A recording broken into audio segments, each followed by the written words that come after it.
Faatala fatu I laua fionga galumalemana I lenei taimi o le taiao.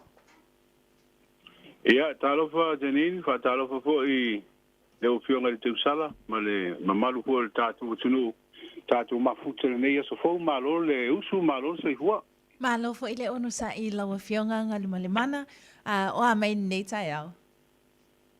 Ia, maua fo'i le malo si whapawina, whapatai le alofo mtaisiri. Ia, ua maua le nei aso fau, ma le nei o le fau. Ia, whapena fo'i nai tu o le tātou ngāruanga a Janine. Amene, amene. Galumalemana a mate tātala noanga whaamulumole I tāpenanga alimatanga luenga o leo, leo watu ese le pulenga o whale pui pui. Ima whaiona e whaalau tele mai le vaenga lea whaamulumole? Ia, atonu ele o toe porsi le fia fo le tātou tunu ua o le au nangal nei le vainga o whale pui pui. Tausanga I te lea ua tuanai. A o iei mtanga luenga o leo, sa iei ma le vainga o whale pui pui.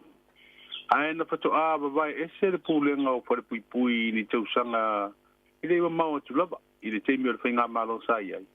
Ia mwha pena o na whatu ma oti ai ia le pulenga o pare pui pui ia ma le to iei lalo le vainga mtanga luenga leo leo. Le la ua to iei le fuafanga le whainga malo fau le ua iei. E to ebe ese le pulenga o pare pui pui. Ai whatu ma oti pele o nanga mtanga luenga leo leo.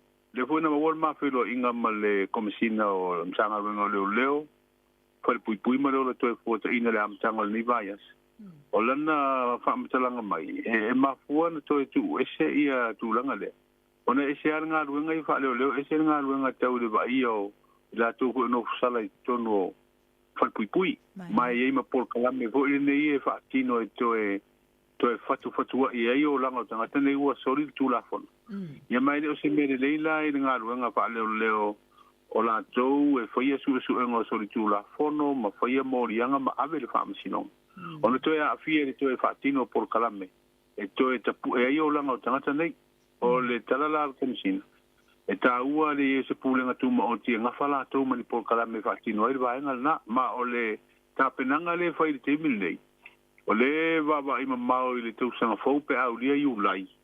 E tau no atu I ai pe atu e a matal tausanga whaare tupu na tausanga o momo.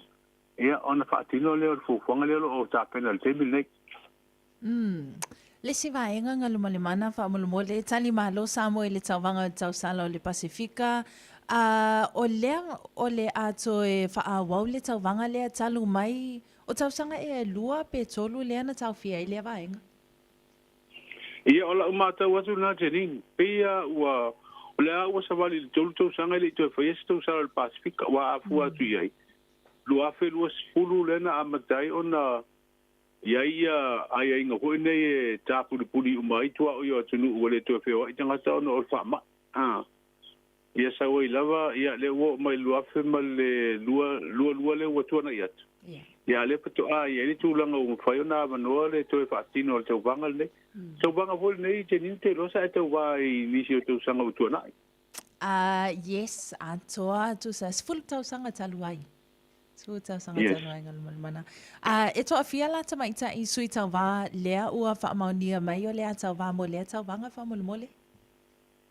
Sa mua se awa no fa sama no ko isa tal no ai le tamaita I office sili o le pulenga tangata ta fao le tūlanga o iai ia le tāpenanga I teimil nei.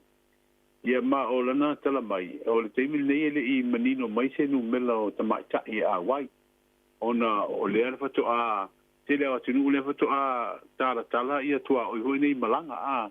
Ia la fo la fato a tau whaatino ia la tu tāpenanga hoi nei sa ili aini tamaita I e whai masui e malanga mai sa moa wale tau vanga le au te loa pe masalo pe o se balu ia tamaita I ono sa ili ai se tau sala o tātou pale leo le Pasifika.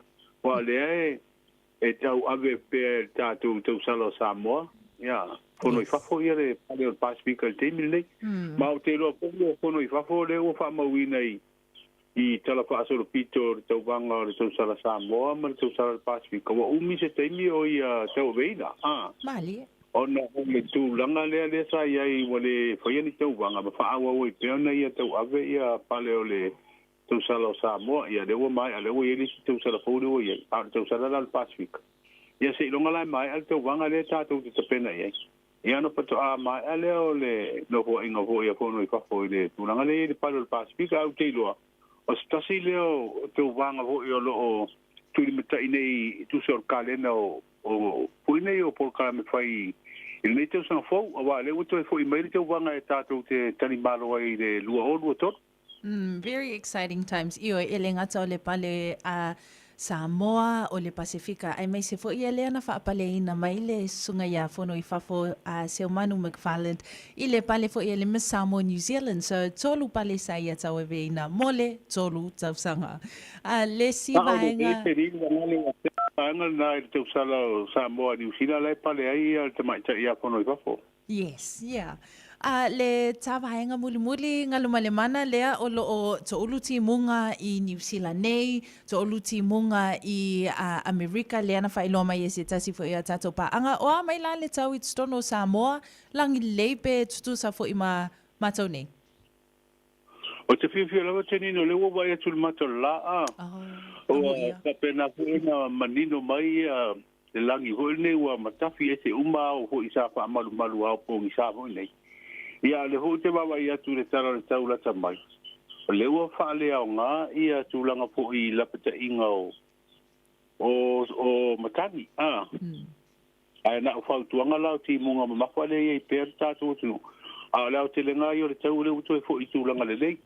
Wa amata man lava ia so fo I lata le whai unga. Tau wha le tonu mai fo I winga le tau. Wha solo mai ia I le amatanga le niva ia so. Ia lewa matafi ese ia au po I sa wha pena. Ano wha malu te loa fo I. Ono le nasa I a whea ia te watunu u teni ne le whale o hei Yes. Ke lo hoi lao isi vaenga whale tonu I o le whale na resa iei na I sabidi ia nafi mana I timunga. Ia au te loa na ua se ese mani usira le wha. Ia le hoi lao ua manino mai wingo le tau Samoa so stara fia na. Yeah, tala leina mo Samoa. Ai whaamole ngaluma le mana, pe mawhai ona whaalau tele mai au maili a tātou headlines. Leo lea whaalau tele mai le tau le valu I le tai au. Nei whaamole? Paftai Janine o le wa mata tapena ia le palo tala ititi le tu malo le vai maunga tolu. O le fua ia le puanga le komisi fu le nga luenga le malo. E fa tatia ese ni se wa mano finga luenga. Ono lo o ia se puanga to e fa ia se ilo ilo nga ia mano nei a me se ava no nei nga luenga pa ofisa. Ia martu langa ho le principal. So masalo pe la wa siria se laua mano nei o fa tatia ese a fa ia ilo ilo nga komisi. O le po ua whaelo mai e le whaala tonga neo to manga mo e pupunga tia se suinga le leifo I ala tu por kalame te e atua I sa uanga I le amatanga le nito sang fau. Ia ma le taro sanga la tato company va le neo le Virgin Australia. E wuto e ave o I le malo. Ia to e taro sanga I pen whain to e whaafowula to le sene wa le ua fufua e amata malanga mai to e amata na malanga mai sa mo ia mati o le tausanga rei. Whaftai lawanga luma le mana mo le whaawano e no lau taimi le nei tai au. Whaftai fo I mo le tautua ia ma le au nanga mai tutono si au tātou atunu. Pele manuia lava fuafuanga le nei aso nga luma le mana?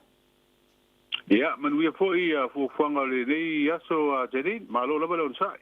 Malo fo'i. O le tātou sui le nā le Radio Samoa, le awhionga i anga luma le mana tipi au tanga vai ma le tātou whaatala noanga I le nei tai au.